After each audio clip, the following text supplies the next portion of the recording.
Oi pessoal, estamos aqui em mais um episódio do podcast que é seu por direito, Advocacia em Foco. Como vocês sabem, isso é um produto do portal Conexão Política. O portal Conexão Política, ele está presente em todas as redes, seja YouTube, TikTok, Instagram, todas as redes. Tem mais de 3 milhões de seguidores e mais de 30 milhões de acessos por mês. Aqui é um portal onde a notícia é confiável. Esse nosso programa, como vocês sabem, ele é itinerante. Nós estamos indo em todas as regiões administrativas do Distrito Federal para entender como é a advocacia de cada local.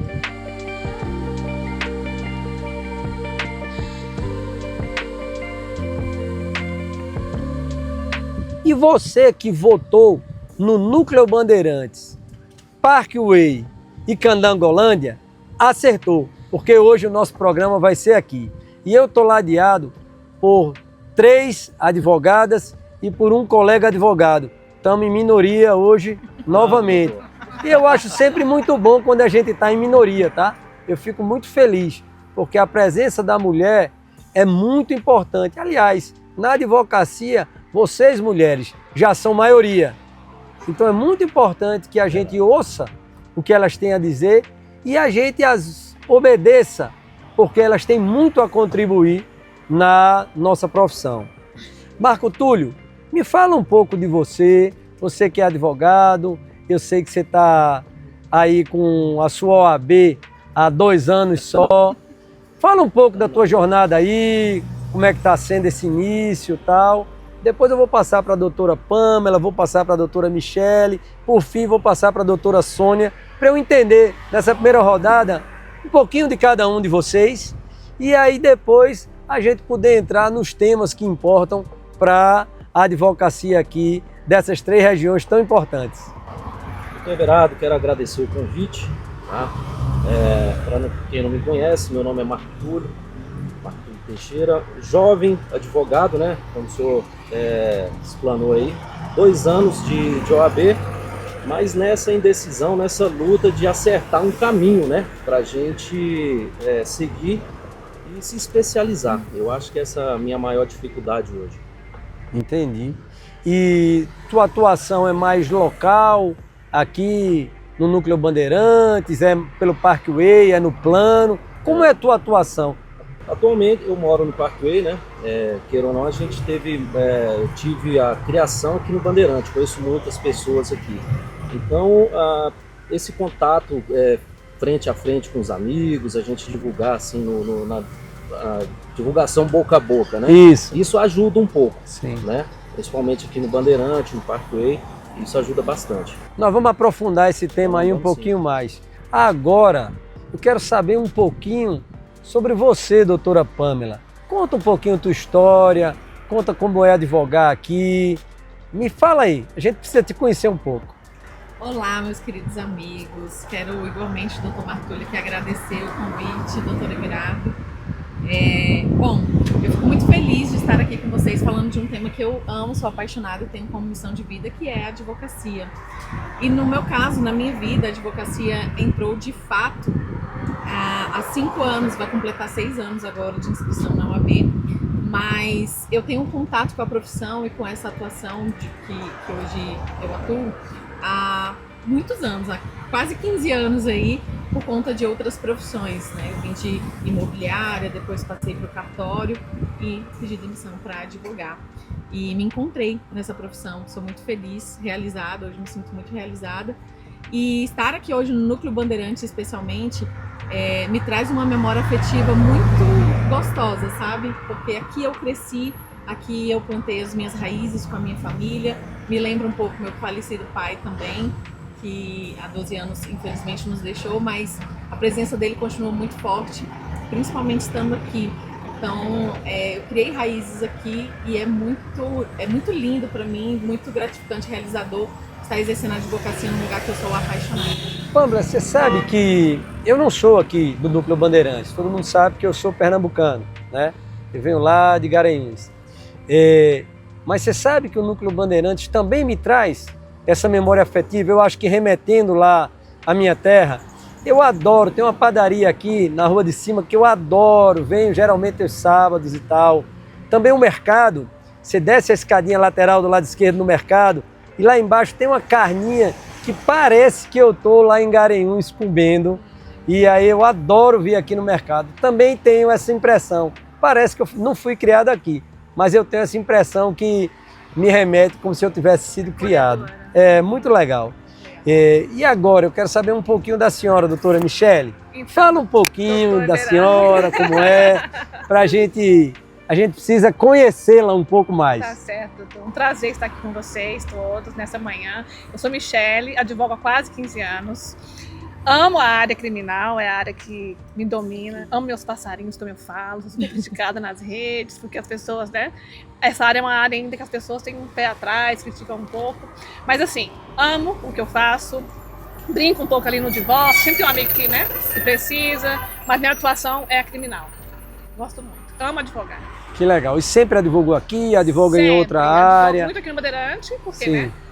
Sou casada há 20 anos, 26 anos, então conheço todo mundo aqui no Bandeirante, mas também advogo aqui no Bandeirante, então os clientes, sempre por indicação, né? Você só faz alguma coisa, aí indica, então sempre aqui no Bandeirante. Bandeirante, Taguatinga, Parkway.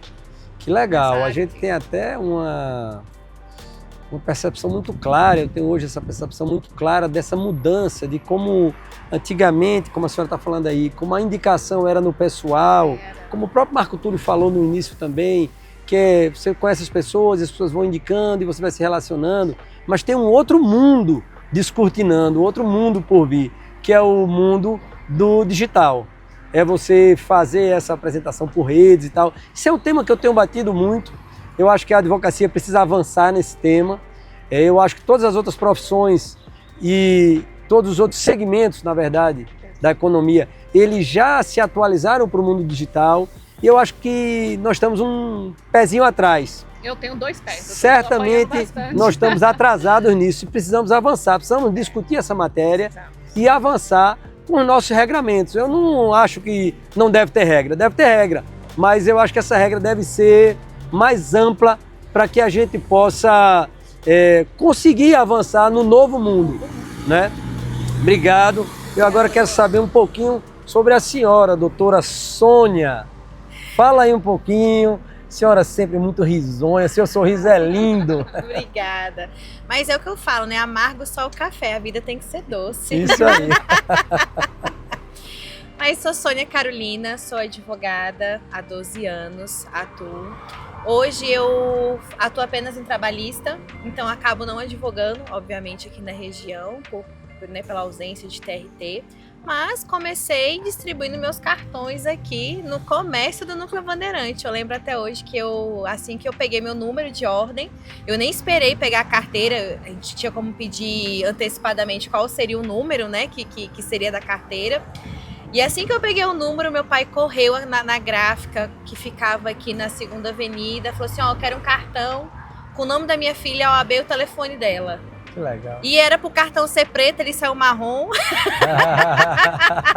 A gráfica, eu acho que a tinta, enfim, o papel.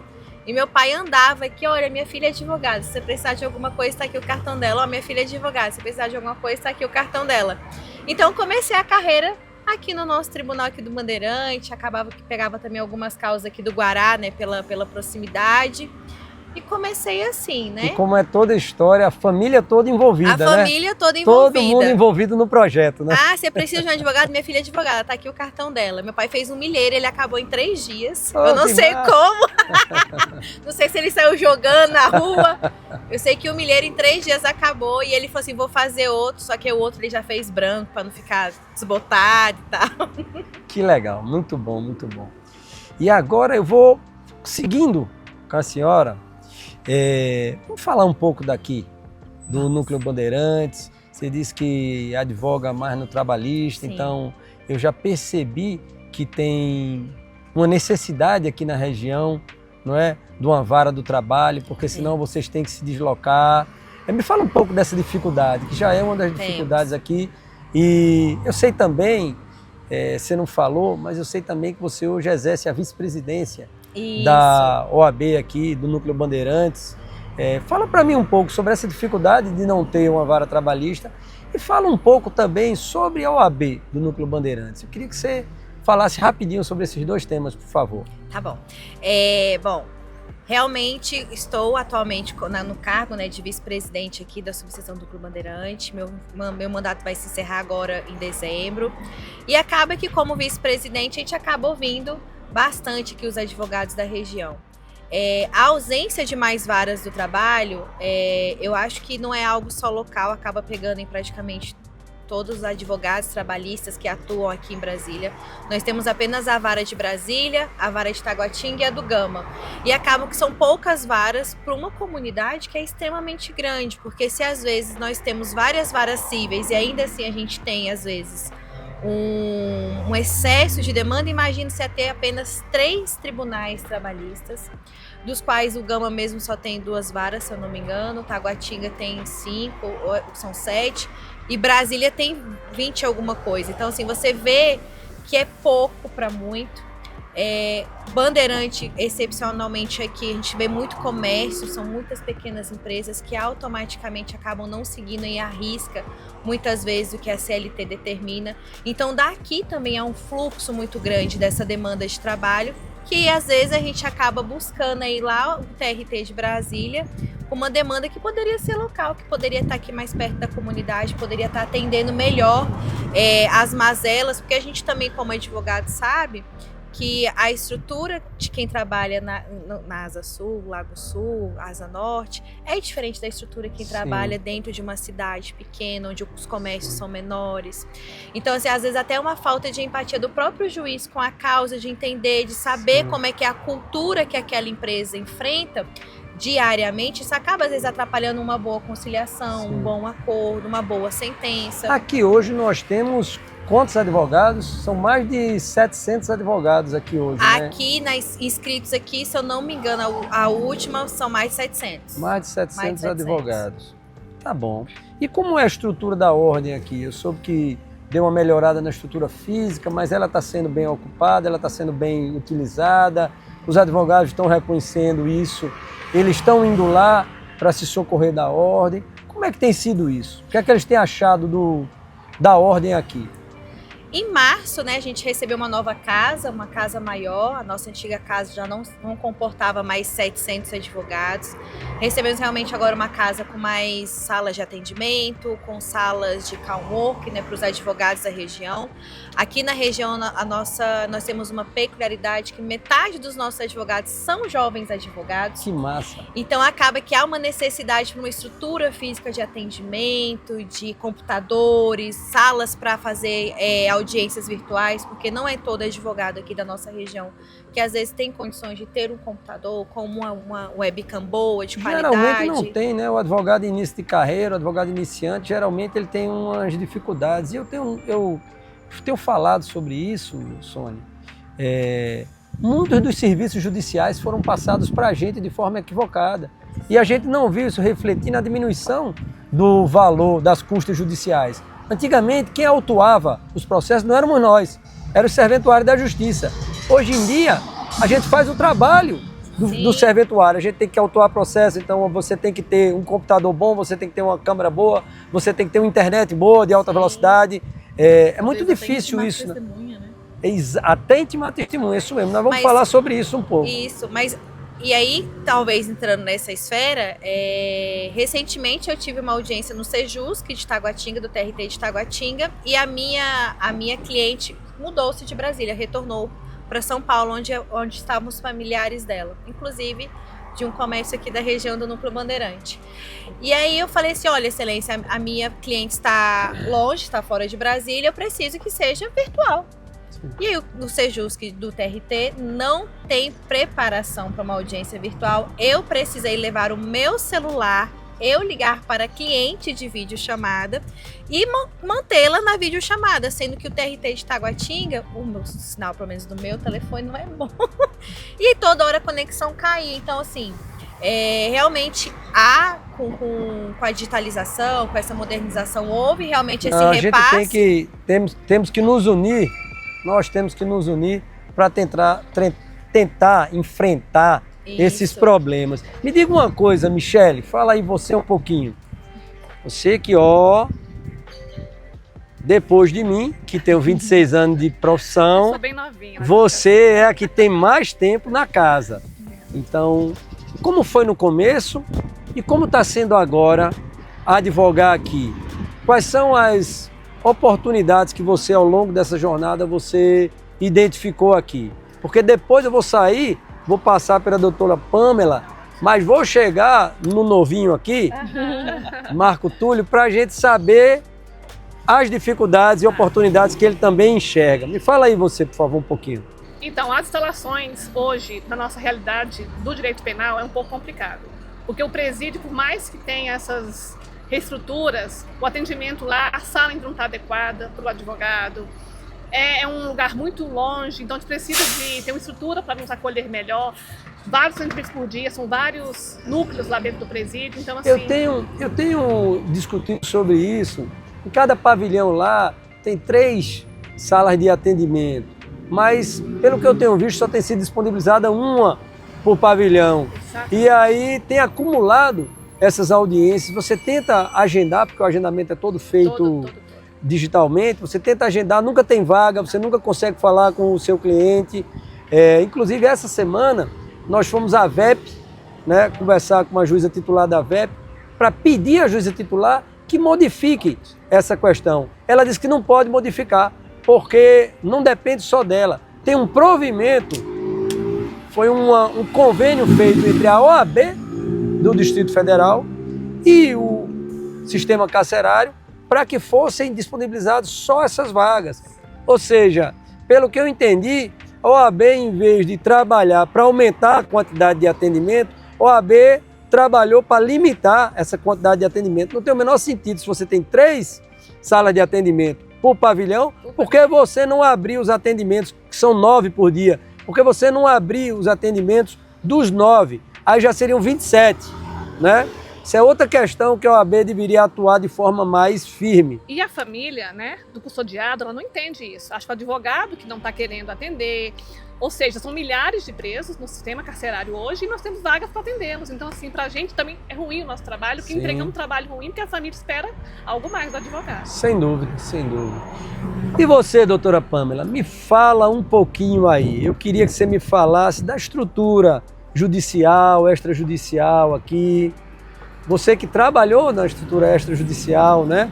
Queria que você me falasse um pouquinho dos gargalos que tem aqui de varas.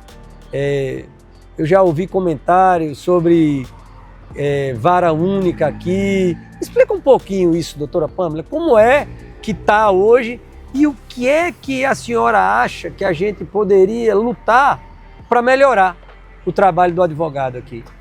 Primeiro, vamos tirar o senhora. Eu já estou me sentindo, né, com meus cabelos brancos aqui, um pouco mais senhora mesmo. Mas enfim, muito diferente da doutora Michele, que eu admiro muito, inclusive. Essa atuação junto ao presídio, esse sistema carcerário, eu já sou totalmente diferente mesmo. Sim. Já atuo numa área totalmente diferente, minha atuação em família e sucessões, Sim. com essa pegada mais pro extrajudicial. Eu amo a advocacia extrajudicial justamente por ter vindo do cartório. E é mais rápida, né? Muito mais célere, menos oneroso para o cliente também. Recebemos os nossos honorários de forma muito mais rápida também, que é muito importante pra gente. Sem afinal, dúvida. A gente vive disso. Então, eu sou apaixonada porque eu vivenciei o outro lado do balcão. Então, eu sei, mais ou menos, aliás, eu sei os dois lados realmente, a necessidade do advogado, a necessidade do cartório. Então, isso facilita muito a minha advocacia. Isso mudou, de fato, a minha advocacia. Então, assim, eu aqui no Bandeirante, realmente tem... Continuando em relação a essa questão extrajudicial, eu vou já entrar na judicial, Claro. porque realmente a gente tem uma problemática na vara aqui do Sim. Bandeirante. Mas, puxando esse gancho do extrajudicial, o lado bom aqui do Bandeirante é que a gente tem um cartório de notas, de registro civil de pessoas aqui no Núcleo Bandeirante. Coisa boa. Que é muito importante, os documentos também. Então dá para fazer uma notificação extrajudicial, lavratura de escritura pública de inventário, divórcio, reconhecimento de firmas. E isso é muito, muito importante. O titular aqui do cartório é o Dr. Hércules, que eu tenho grande admiração e carinho. Tivemos a oportunidade de trabalhar juntos numa comissão temática de Direito Notarial e Registral na seccional, lá em 2018, por ali, quando eu ainda nem tinha pegado minha inscrição. Olha que curioso, eu trabalho no sistema OAB desde antes mesmo de advogar. E em relação à vara única, realmente é uma problemática aqui no Rio Bandeirante, porque a vara acumula atribuições cíveis de família e sucessões. Ixi. Isso é um baita de um problema, deixa o processo muito mais moroso. E a gente percebe quando a gente diligencia junto à vara, faz um balcão virtual ou vai até a vara presencialmente, porque a gente está querendo que realmente corra de forma mais rápida, que o cliente tenha essa cobrança conosco também, óbvio, né? E também deseja que o processo dele corra mais rápido. Mas quando a gente chega lá, os próprios servidores falam que falta pessoal. Então, assim, eu vejo que a solução para isso é o desmembramento dessas competências. Perfeito, perfeito. Eu acho que se desmembrasse e colocasse vara especializada em direito de família e sucessões e deixasse a vara civil normal, eu acho que já ia dar um adianto muito grande. E óbvio, tem que ter serventuários para poder dar conta disso. Sim. Isso aí é uma outra questão que a gente precisamos nos unir, tá? Eu tenho falado que meu desejo é que a advocacia fosse tão unida quanto os motoboys, sem demérito nenhum aos motoboys, porque eles realmente são unidos. A dor de um é a dor de todo mundo. É verdade.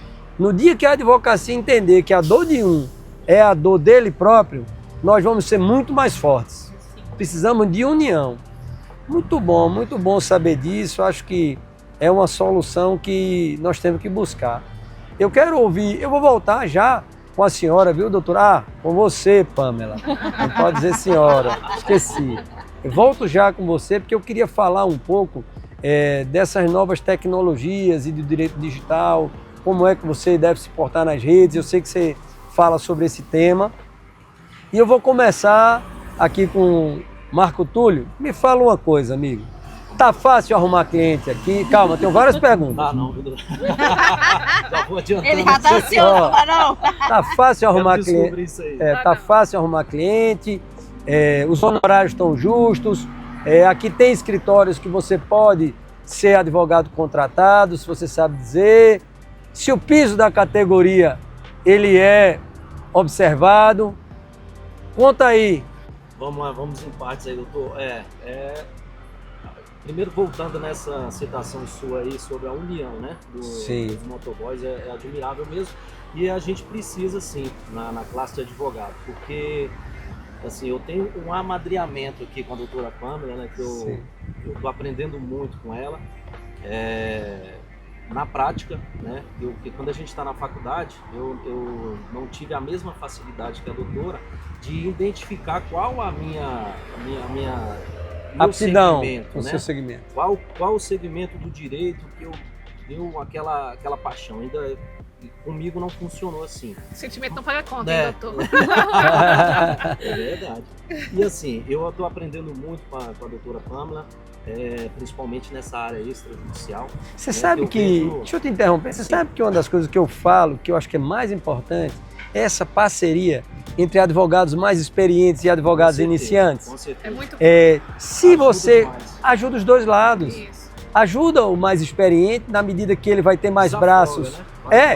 Ele vai ter mais braços para trabalho e ele vai começar a gerar confiança no advogado iniciante e depois ele vai começar a pegar mais demandas e vai até repassar para o advogado iniciante e vice-versa. Exatamente. Assim, é um estágio que a gente faz, né, com a experiência dela, porque eu estou mudando lá para aquela última pergunta, se tem vários escritórios aqui no Bandeirante, eu não conheço. Sim. Tá? E os escritórios que eu visitei, levei meu currículo, e a gente não tem espaço por falta de experiência. Entendi. Né? Infelizmente a gente sai da faculdade com muito conteúdo. Então falta aquela prática, aquela experiência que isso leva em conta, né, na hora da contratação. Eu acho que isso é um papel que a ESA, a Escola Superior de Advocacia, deveria se desincumbir. Acho que é uma obrigação. Na faculdade não ensinam a advogar. Não ensina. Na faculdade ensinam o direito. o direito material, mas de verdade a questão da prática, do que fazer, como fazer um contrato, quanto cobrar de honorários, como redigir um subestabelecimento, como prospectar, que não pode nem falar esse termo captar, porque se fala esse termo captar, já acham que está se burlando o estatuto, não é? Então até nas palavras nós temos que ter cuidado. Prospectar cliente. Eu acho que a ESA tem essa função precípua, porque lá é a Escola Superior de Advocacia é para ensinar os iniciantes a advogar e aos mais experientes aperfeiçoá-los. E eu não tenho visto a ESA fazer isso, mas desculpa ter te cortado. Exatamente, porque assim, a precificação, todas as dúvidas que eu tenho, eu recorro à doutora Pamela, a algum colega mais experiente, né? Porque eles têm a experiência de precificar. A gente pega um cliente, e não sabe para onde ir, como é que eu vou cobrar, como é que vai ser o próximo passo, né? Então, na prática, na verdade, é outra faculdade, entendeu? É isso mesmo, é isso mesmo. E eu vou te confessar, ó, eu já tenho 26 anos. Você acredita que eu ainda uso da mesma técnica que você? Eu converso com meus clientes, com meus colegas. Não só para saber quantificar, às vezes quando eu tenho dúvida, e converso também com eles sobre as matérias de fundo. Como fazer, se ele já pegou uma ação daquela, o que é que ele acha, qual é a opinião dele. Claro que as mais do dia a dia, as mais triviais, não, aí você já faz no automático, você já participou, eu tive a oportunidade, graças a Deus, participar em um sem número de processos diferentes, o que dá uma bagagem para vocês, né, já ter vivenciado aquela questão, mas tem processos mais complexos que eu vou buscar um auxílio, vou buscar um colega que possa me ajudar. Eu acho que é uma prática... Assim, curso na prática, né? Vários profissionais que estão aí há muito tempo na advocacia lançam cursos, vendem cursos que são inacessíveis para a gente que está começando agora, e são cursos na prática. Ou seja, se você deu a ideia da ESA de dar esse suporte, seria ter uma sugestão, que é um jovem advogado falando, de ter um curso na prática, né? Sim. Seria sem dúvida. Muito grande pra sem dúvida mesmo. Eu pego o gancho aí com relação, eu trabalhei com processos físicos a vida inteira. Então, quando houve essa mudança, eu quis mudar de profissão, porque eu não conseguia entender aquilo ali. Eu pegava o dedo e passava, então assim, não tinha condições. Na prática, eu pensei em mudar por conta dessa digitalização do processo. E eu não tive na OAB esse suporte. Na época era muito raro, era por telefone. Tem que vir aqui. Aí ia de novo, já achavam ruim. Então, assim, foi o dia a dia, o sofrimento, que hoje eu consigo. Ainda apanho um pouco, mas... Eu aprendo muito também. Para quem está formando agora é mais fácil, eu acho, nesse processo. É uma pena grande que isso aconteça. Acontece. Mas a esperança é a última que morre e a gente tem um desejo que a ESA comece a cumprir a verdadeira obrigação dela e chegue na ponta os ensinamentos que deviam ser tão normais. Pamela, deixa eu voltar um pouco com você. Me fala um pouco agora do posicionamento dos advogados nas redes. Como é que um advogado deve se posicionar? O que ele deve fazer? Quais são os limites ali para que ele não infrinja nenhuma regra? Fala um pouco desse posicionamento. O que é que você acha? Eu sei que você é mestre nisso aí. Obrigada. Mas eu amo falar sobre isso também, porque eu acho que a advocacia é muito além do que só advogar. A advocacia, ela é uma venda. Aliás, tudo que a gente vai fazer hoje é uma venda o tempo todo. A gente se vende o tempo inteiro. Então, a gente vende o nosso know-how, a gente vende o nosso conhecimento. E limitar a advocacia, colocar num potinho e limitar tanto quanto estamos limitados, isso, para mim, é um retrocesso mesmo, assim. E nós não evoluímos. A nossa profissão não evoluiu, não acompanhou essa questão tecnológica. E Exatamente. Isso é muito triste, porque a gente precisa muito disso. Então aqui a gente está ouvindo um jovem advogado, por exemplo, o Dr. Marco Túlio, que tem essa dificuldade de prospecção, e muito disso vem porque ele não pode oferecer os serviços dele. Ele é impedido de oferecer os serviços dele. E outras profissões podem fazer isso. Por quê? Por que a nossa não pode? Então, assim, eu acho extremamente importante, necessário e urgente tratarmos desse assunto. porque a tecnologia não é o futuro, a tecnologia é o agora. Na verdade, já costumo dizer que está ficando até ultrapassado já, porque muitas das tecnologias que a gente já experimentou já estão ultrapassadas.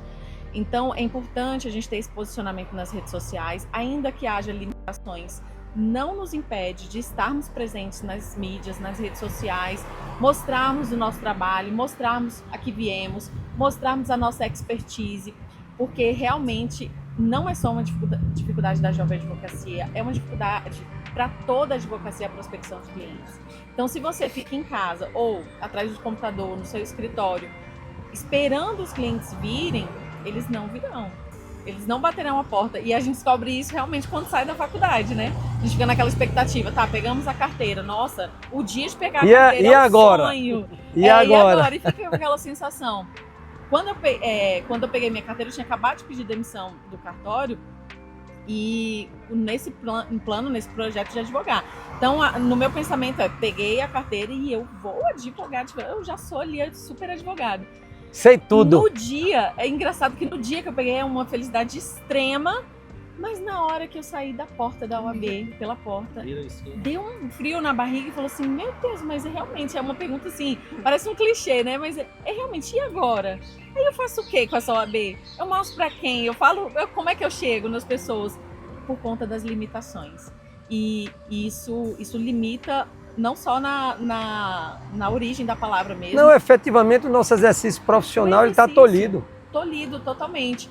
E é muito importante essa presença. Então, assim, por mais que haja limitações, o conselho que eu dou para o jovem advogado mais experimentado, como a doutora Michele também disse, está com dificuldade nessas questões, é a presença digital. É você mostrar o seu trabalho, mostrar o seu rosto, mostrar a sua expertise, dividir conhecimento, porque muito embora a gente tenha limitações, nada nos veda de fazer postagens informativas. Informativas pode.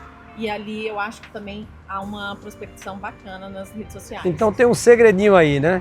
Faz postagens bem feitas, bem organizadas, arrumadas, informativas. Exatamente. E tenta ver se, apresentando seriamente dessa forma, você consegue chamar a atenção dos clientes. E foi isso, pessoal. Aqui nós terminamos o episódio do Núcleo Bandeirantes, Candangolândia e Parkway. Foi muito bom, eu quero agradecer muito a vocês esse bate-papo. Foi instrutivo para nós. Vocês viram que tem muitas coisas que precisam ser visitadas aqui nessa região. E eu peço a vocês que nos acompanhem nas redes, que votem aqui onde é que vocês querem o nosso próximo episódio.